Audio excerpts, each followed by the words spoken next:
feel like if I don't drop a little something down there every now and then, he'll leave the kitchen, and that would make me so sad. So every now and then I just accidentally drop a little something that probably would go in the compost anyway.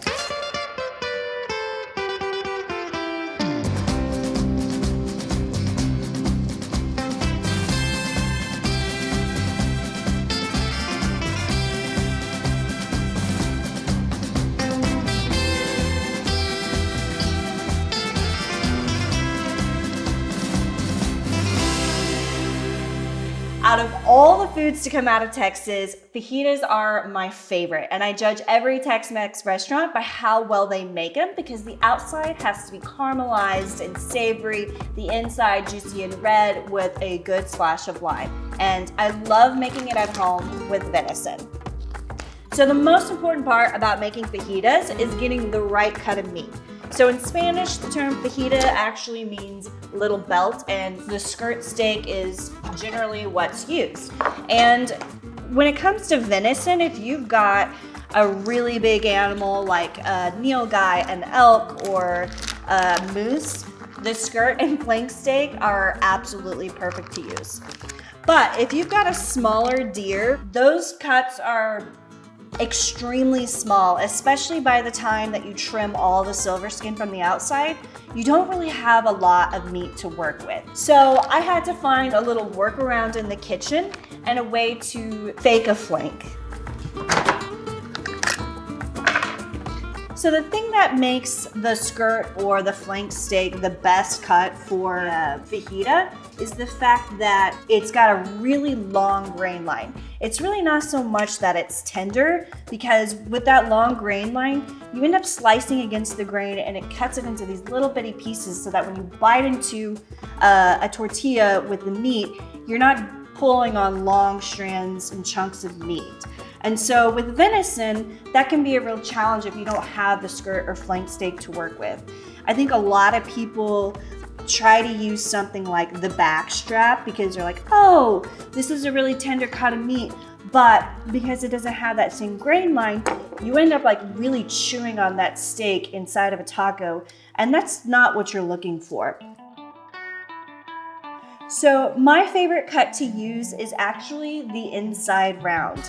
And this is a muscle that is found on the inside of the leg. It's one of the most tender muscles on the deer. A lot of people just cut it into steaks. But today we're gonna manipulate this meat and turn it into a fake flank steak.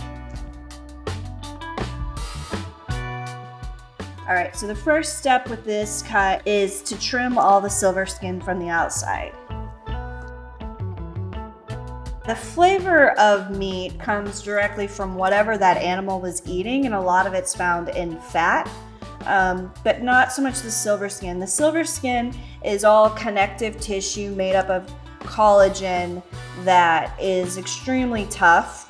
When you're trying to cook something hot and fast, it's just gonna get really tough and chewy. So we wanna get all of that off. So the obvious difference between this and a flank steak is that this is significantly thicker. A flank or a skirt steak are really thin pieces of meat so that they cook real fast. So I'm gonna butterfly this open, cutting it in half this way so that I get two thinner pieces.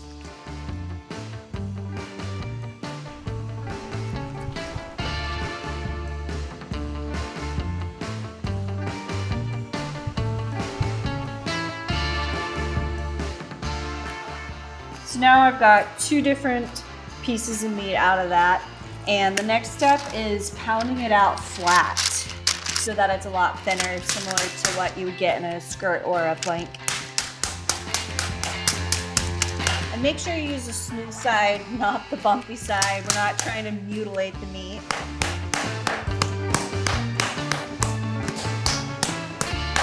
Really take out some aggression here.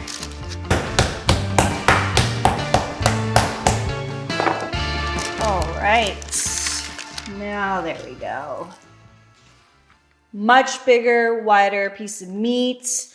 And as you can see, there's this really long, beautiful grain line that looks a lot like a skirt or a fajita.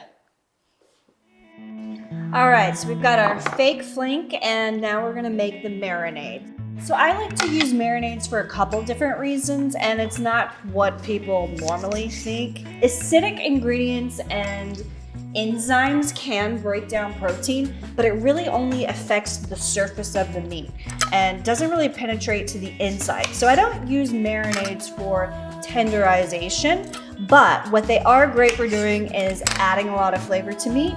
And it also contains components with a lot of salt in it, and that salt kind of acts like a brine to help keep the meat really juicy. So I do think marinades are super beneficial, especially for a recipe like this.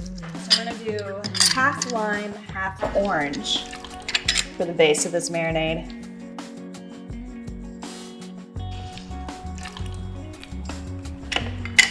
And then we're gonna add some garlic, and then a good handful of cilantro. So now I'm gonna add a little bit of soy sauce, and this is like the salt component. And some spices. Got cumin and some dried oregano. And last but not least, oil. That's kind of to balance out the acidity and the citrus, but also the oil just sort of sticks to the meat a little bit because this is incredibly lean and we need some fat in there. And we'll just give this a quick little pulse.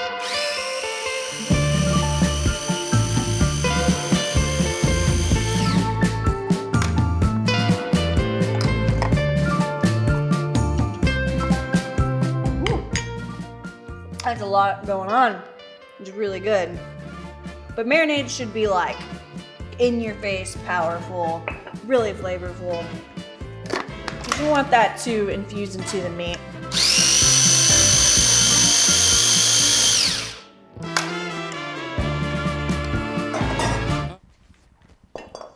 All right, so now we just need to soak this meat in the marinade, which I like to do for at least 4 hours and up to 24, just to really infuse that flavor. And a hot tip I like to tell people, especially if you're really busy on weeknights and you need something fast and you like to meal prep, you can actually do this and vacuum seal it or put it in a plastic bag and freeze it.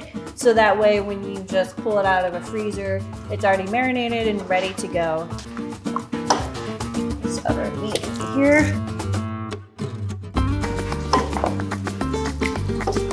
All right, so now I'm just gonna let this soak for a few hours in the refrigerator.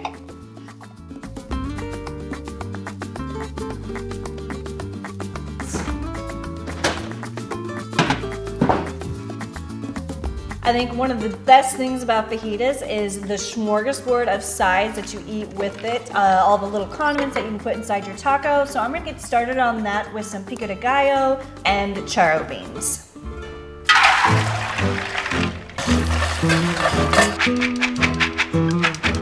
So if you go to a restaurant and order fajitas, they'll ask if you want charro or black beans, but at my house, we only do charro.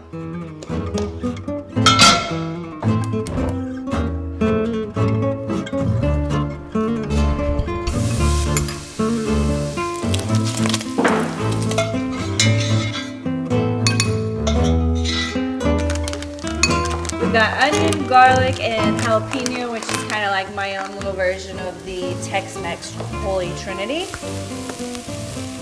And then of course, instead of Cajun spices, a lot of oregano and cumin. Drop in these beans, bacon,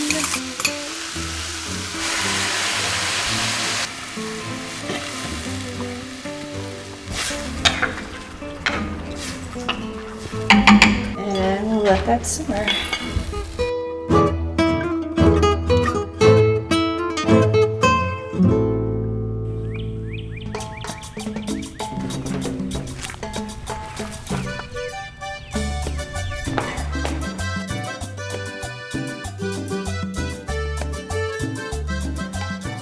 Pico de gallo is one of the first things I ever learned to cook because it's something that we eat so much of here in Texas, and luckily there's really not a lot of cooking to it. It's just tomatoes, a little red onion, some cilantro, And lime, lots of lime.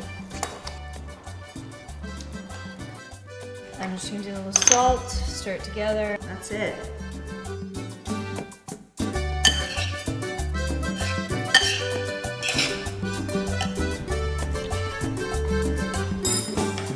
The last side I need to make are the peppers and onions that are gonna get sauteed in a cast iron over a hot fire, so they're gonna get really nice and caramelized to go with the fajitas.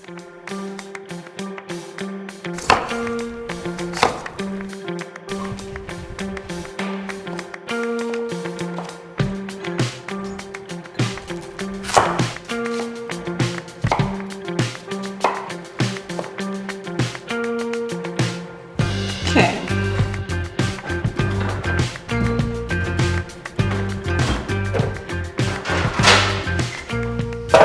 So the enemy of getting a really nice sear and developing those Maillard reaction flavors, the brown color, is moisture. So we want to pat this really, really dry, but also taking it out of the refrigerator early means that it's not going to be really cold whenever you cook it, because that cold hitting the heat creates condensation, moisture, and that's what we want to avoid. So we're going to take this out and pat it really dry. So some people can just put this right on the grill, and there's nothing wrong with that, but I think one of the best things about a fajita is getting that really nice golden brown crust, and the best way to do that, in my opinion, is cooking it a la plancha. So that means iron in Spanish, so I've got this nice flat griddle cast iron. We're gonna put this over an open fire, let it get ripping hot, and then I'm gonna sear this so that it gets full contact with the surface.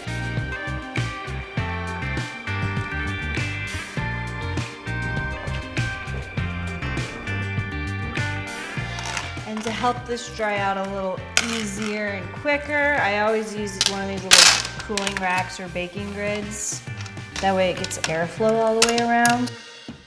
And now for the very last thing that I do is I give this just a quick little rub with a blend of brown sugar and cayenne powder. Now this is what's really gonna make it caramelize and add that sweetness. And then to balance it, I always add a little cayenne because you need a little heat in the kitchen. And that's it. We'll just let this set until we're ready to grill.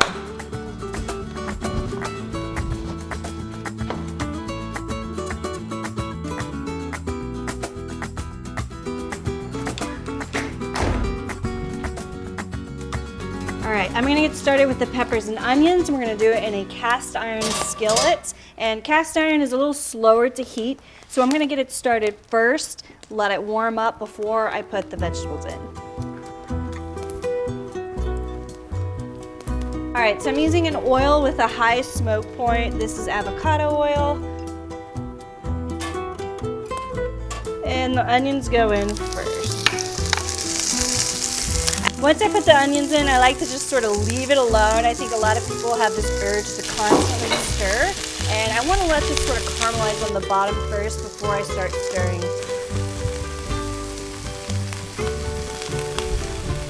Add just a little bit of salt.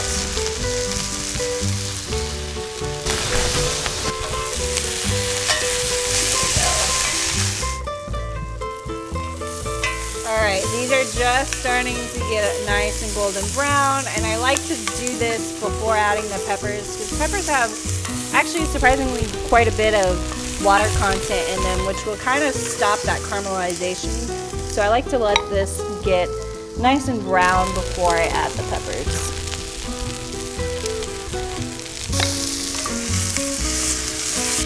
One of the great things about cast iron, besides the fact that they will last you a lifetime, is that they're great for cooking outdoors. I love cooking things in something that can still be like contained in a vessel, but absorb some of those smoky flavors, and it doesn't need to be cooked directly on the grill in order to achieve that.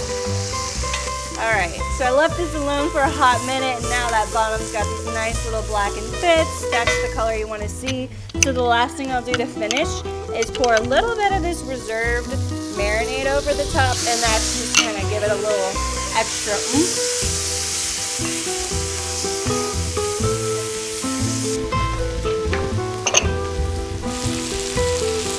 let's cook these fajitas. I want this fire to be very hot. This meat is super thin, very lean, so it doesn't take very long to cook. And so you want this to be about 4 seconds long that you can hold your hand over that fire. And so I'd say this is pretty hot, and we'll put this griddle on to cook a la plancha. So this is starting to get pretty hot. I'm gonna add a little drizzle of this avocado oil to the pan. So one of the things I love most about fajitas is its history. It started in South Texas when Mexican cowboys or vaqueros received skirt steak as pay because it was considered undesirable or a throwaway cut, and they were able to take something that a lot of people didn't want and turn it into such an iconic dish for Texas, and I love that sentiment. So typically I just use a metal spatula just to lay it flat because I want full contact on the surface, but I lost my best spatula. This is actually a bacon press and it works really well. This is so that as the meat heats up, it wants to contract a little bit, and so you don't want it blowing up in the middle. You want a nice, good sear. It's been like 1 to 2 minutes. I'm gonna give it a flip.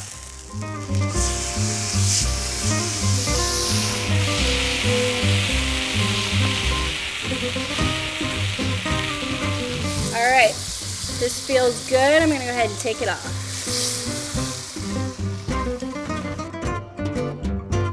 This looks amazing. I'm so ready to dig in. The only thing you need to know before slicing is that you make sure you go against the grain. So you can see the line is all going lengthwise this way. You want to cut it the opposite way so that as you layer that meat in the taco and you bite into it, it shreds apart deliciously. So let's cut into it.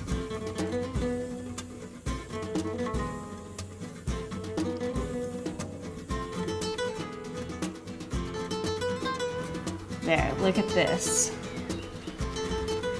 It's nice and pink in the middle, and as you can see, it will just absolutely fall apart. That's so good.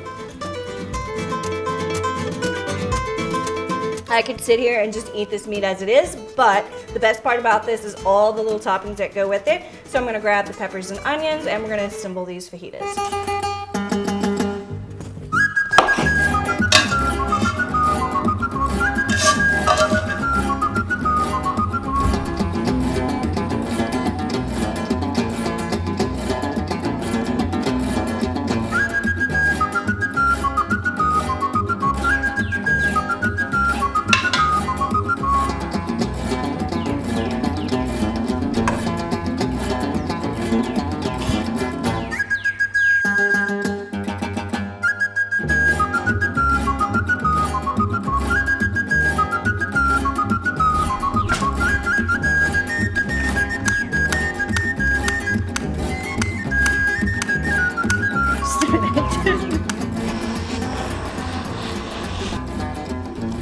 Oh, went out.